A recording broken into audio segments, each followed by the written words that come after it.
So, naimbangal daw tayo manan mga kaikit. Yes, mga kaikit. And for today's video ay isi-share ko sa'yo yung mga, well, hindi naman. Dalawa lang yung nabili ko dyan sa store na yan mga kaikit. Kasi nga, nadaanan lang namin ni tatang ko nung bumibili kami sa palengke ng ulam namin mga kaikit. So, ayan, may mga iba't iba silang mga benta, mga kaikit. At sabi ni sir na nagbebenta ay naka-sale ata sila ngayon mga kaikit. Yes. Kaya ayan, kung taga San Manuel kayo, punta kayo sa kanya mga kaikit. I guess siya yung pinakamura. I'm not sure with it kasi yung mga price niya is carry naman ng mga kaikit. May share ko lang kanya yung...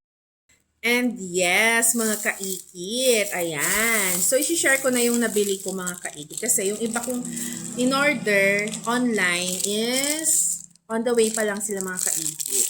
Parang iniipon-ipon ko lang siya. Pero ang ganda kasi niyang tignan mga kaikit. And then, next is isi-share ko na nga. Isi-share, ulit-ulit mga kaikit. Isi-share ko na yung mga nabili ko. Supot.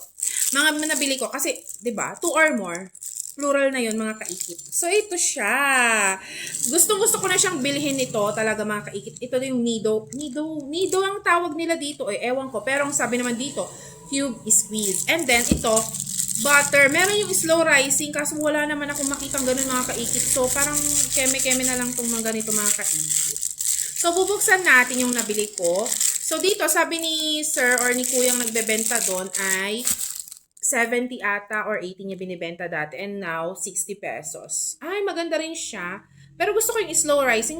Mabalin ato yun kasi nga yung tawag dito, ito talaga yung pinakauna kong bet na bilhin talaga noon pa nung nauso yung ganyang squishy mga kaikit. And then, itong Nido na ganito, sa isa kong chuti nakita nun ito mga kaikit. So, ganito yung itsura niya. Meron yung mahal. Yung may mga soft drinks brand Kineso, 150 daw to. Ito, 100 pesos. So, ayun. May nakasabay pa akong bumibiling mga bata. So, nagagawin pagatang na kinitatang ng mga naka 300 na. But anyways, masaya naman yung bata. So, ito pala siya. Okay. So, madedeform na siya after. Ewan ko. Pero maganda kasi siyang Kasti-kasti niya. Oo. Nakalnat nga iso ng mga kaikit.